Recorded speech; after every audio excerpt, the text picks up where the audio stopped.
Friends, welcome back to my channel. ತುಂಬ ಈಸಿಯಾಗಿ ಸಿಂಪಲ್ಲಾಗಿ ಮಾಡೋವಂಥ ಚಿಕನ್ ಗ್ರೇವಿ, ಮಸಾಲೆ ರುಬ್ಬದೇ ಮಾಡೋವಂಥ ಚಿಕನ್ ಗ್ರೇವಿ ತೋರಿಸ್ತಾ ಇದ್ದೀನಿ. 5 to 10 ಮಿನಿಟ್ಸಲ್ಲಿ ಆಗೋಗುತ್ತೆ. ಚಿಕನ್ ಅಂತೂ ಬೇಗನೆ ಬೇಯುತ್ತಲ್ವೇ, ಕುಕ್ಕರ್ ಯೂಸ್ ಮಾಡದೆ ಬಾಣಲೆಯಲ್ಲೇ ಮಾಡೋದು. ತುಂಬ ಈಸಿಯಾಗಿ ಮಾಡ್ಕೋಬೋದು. ಯಾರೆಲ್ಲ ಫಸ್ಟ್ ಟೈಮ್ ನನ್ನ ಚಾನಲ್ ನೋಡ್ತಿದ್ದೀರಾ ಪ್ಲೀಸ್ ಸಬ್ಸ್ಕ್ರೈಬ್ ಮಾಡ್ಕೊಳ್ಳಿ. ಈಗ ಒಂದು ಬಾಣಲೆ ಇಟ್ಟಿದ್ದೀನಿ. ಒಂದು ಬಾಣಲೆಯಲ್ಲಿ ಸ್ವಲ್ಪ ಎಣ್ಣೆ, ಒಂದು ದಪ್ಪ ಈರುಳ್ಳಿ, ಒಂದು ಮೀಡಿಯಮ್ ಸೈಜು ಒಂದು ಟೊಮೆಟೊ ಹಾಕಿ ಚೆನ್ನಾಗಿ ಫ್ರೈ ಮಾಡ್ಕೊಳ್ಳೋಣ. ಲೋ ಫ್ಲೇಮಲ್ಲಿ ಇಟ್ಟು ಫ್ರೈ ಮಾಡ್ಕೊಳ್ಳೋಣ ಫ್ರೆಂಡ್ಸ್, ಹೈ ಇಟ್ಟರೆ ಸೀದೋಗುತ್ತೆ. ಸೊ ಹಾಗಾಗಿ ಲೋ ಫ್ಲೇಮಲ್ಲಿ ಇಟ್ಟು ಈಗ ಒಂದು 1/4 ಸ್ಪೂನ್ ಅರಿಶಿನ, 1-1.5 ಸ್ಪೂನ್ ಖಾರದ ಪುಡಿ, ಒಂದು 1/4 ಸ್ಪೂನು ಒಂದು ಸ್ಪೂನು ಧನಿಯಾ ಪುಡಿ ಹಾಕಿ ಚೆನ್ನಾಗಿ ಫ್ರೈ ಮಾಡ್ಕೊತೀನಿ. ಕಡಿಮೆ ಉರಿ ಇಟ್ಟಿದ್ದೀನಿ. ಹೈ ಇಟ್ಟರೆ ಏನಾಗುತ್ತೆ, ಒಂಥರ ಬ್ಲ್ಯಾಕ್ ಆಗಿಬಿಡುತ್ತೆ, ಚೆನ್ನಾಗಿರೋದಿಲ್ಲ. ಈಗ ಸ್ವಲ್ಪ ಕಸ್ತೂರಿ ಮೇಥಿ ಹಾಕ್ತಾಯಿದ್ದೀನಿ.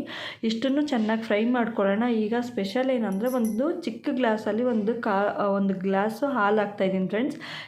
ಇದಕ್ಕೆ ಮೇಯ್ನ್ ಇಂಗ್ರೀಡಿಯೆಂಟ್ ಅಂತ ಕೂಡ ಹೇಳ್ಬೋದು. ಈಗ ಒಂದು 1/4 kg ಆಗೋಷ್ಟು ಚಿಕನ್ ತೊಗೊಂಡಿದ್ದೀನಿ. ಚಿಕನ್ ಹಾಕಿ ಚೆನ್ನಾಗಿ ಫ್ರೈ ಮಾಡ್ಕೊಳ್ಳೋಣ.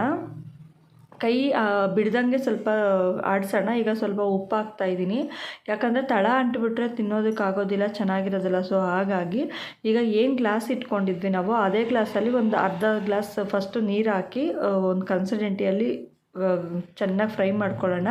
ಹಾಗೆಯೇ ನಿಮ್ಗೆ ಇನ್ನು ಸ್ವಲ್ಪ ಗ್ರೇವಿ ಥರ ಬೇಕಂದ್ರೆ ಕೂಡ ಮಾಡ್ಕೋಬೋದು, ಇಲ್ಲ ಇನ್ನು ಗಟ್ಟಿಯಾಗಿ ಬೇಕಂದ್ರೆ ಕೂಡ ಮಾಡ್ಕೋಬೋದು. ತುಂಬಾ ಚೆನ್ನಾಗಿರುತ್ತೆ. ತುಂಬ ಈಸಿಯಾಗಿ ತುಂಬ ಫಾಸ್ಟಾಗಿ ಮಾಡ್ಕೊಳ್ಳೋವಂಥ ಚಿಕನ್ನು. ನಾವು ಹಾಲು ಹಾಕಿರೋದು ಎಲ್ಲೂ ಗೊತ್ತೇ ಆಗೋದಿಲ್ಲ, ಅಷ್ಟು ಚೆನ್ನಾಗಿರುತ್ತೆ. ತುಂಬಾ ಇಷ್ಟಪಟ್ಟು ತಿಂತಾರೆ ಮನೆಯವರೆಲ್ಲ. ಒಮ್ಮೆ ಎಲ್ಲರೂ ಟ್ರೈ ಮಾಡಿ. ಥ್ಯಾಂಕ್ ಯು ಸೋ ಮಚ್ ಇಷ್ಟೊತ್ತು ನನ್ನ ವಿಡಿಯೋ ನೋಡಿದ್ದಕ್ಕಾಗಿ. ಮತ್ತೊಂದು ವಿಡಿಯೋ ಜೊತೆ ನಾನು ಸಿಗ್ತೀನಿ. ಯಾರೆಲ್ಲ ನನ್ನ ಚಾನಲ್ ಸಬ್ಸ್ಕ್ರೈಬ್ ಮಾಡದೆ ನೋಡ್ತಾ ಇದ್ದೀರಾ ಅವ್ರು ಪ್ಲೀಸ್ ಸಬ್ಸ್ಕ್ರೈಬ್ ಮಾಡ್ಕೊಳ್ಳಿ. ಹಾಗೆಯೇ ಪಕ್ಕದಲ್ಲಿರೋ ಬೆಲ್ ಬಟನ್ನ ಕ್ಲಿಕ್ ಮಾಡಿ, ನಾನು ಹಾಕುವಂಥ ವಿಡಿಯೋಸ್ ನಿಮಗೆ ಬರುತ್ತೆ.